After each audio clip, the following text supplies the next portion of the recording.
Your Excellency, the President of the Republic of Kenya, the Honorable Uhuru Muigai Kenyatta, Mama Martha and Mama Grace, and the entire family of Mzee Simon Nyachae, Your Graces, Bishop and pastors present, all my colleague leaders, na watu wote wa Kisii, abantu bami ntombo ya more, mbuyamore naende.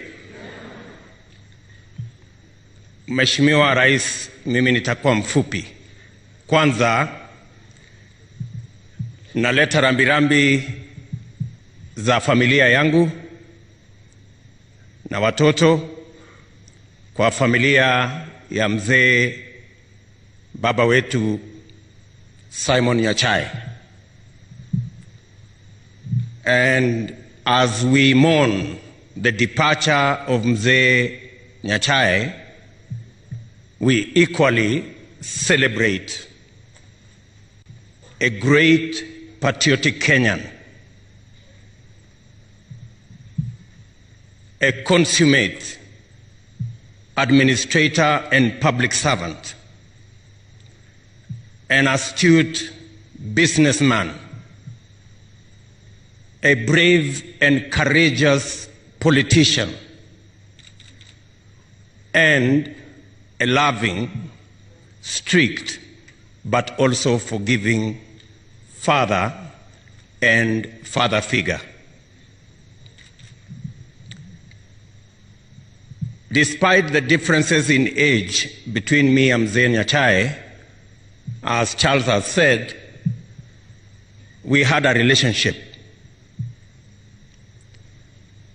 And Michael, when he read Mzee's eulogy, he mentioned that Mzee was a very strict person. And occasionally he took out the cane and straightened people. Michael did not mention the list of people who became either victims or beneficiaries of Mzee Nyachae's cane, because he ran the risk of including me in that list. And I think it's an appropriate moment for a confession that apart from the blows and the other measures that were meted on his immediate family, those of us he found in politics, he also did not spare us. He made sure that we walked the straight and the narrow. I remember very well in Nyamarambe, Omingo Magara and myself misbehaved.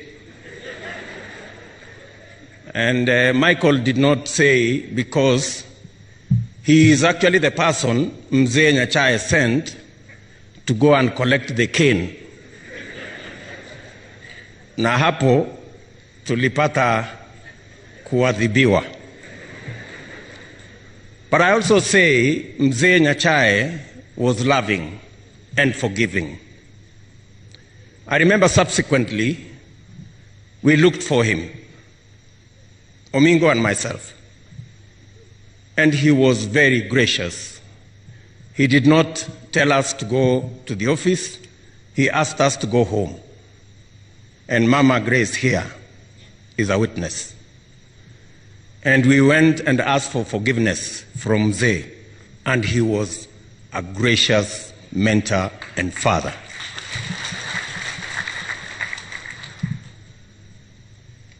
Subsequently, I remember again, we went, and Grace was again our host as we went to see Mzee Nyachae with President Uhuru Kenyatta. That time in 2012, we had many problems. And Mzee Nyachae gave us worthy counsel. And he encouraged us. as a father figure. That is despite the fact that we hadn't supported him when he ran for president, but when we went to seek for his counsel and support, he graciously agreed to support President Uhuru Kenyatta. And we are eternally grateful to him and to his family. Finally, as Mzee Nyachae rests, he speaks to us, and he speaks to us loudly. Looking at his life, he had the option of waiting to share what his father Mzee Nyandusi had. But he chose a different route, that instead of waiting to share what was there, he decided to create more. And that is why, with a humble posho mill, with a small bakery, he built a huge business empire that not only created opportunity, it created wealth, and it created jobs.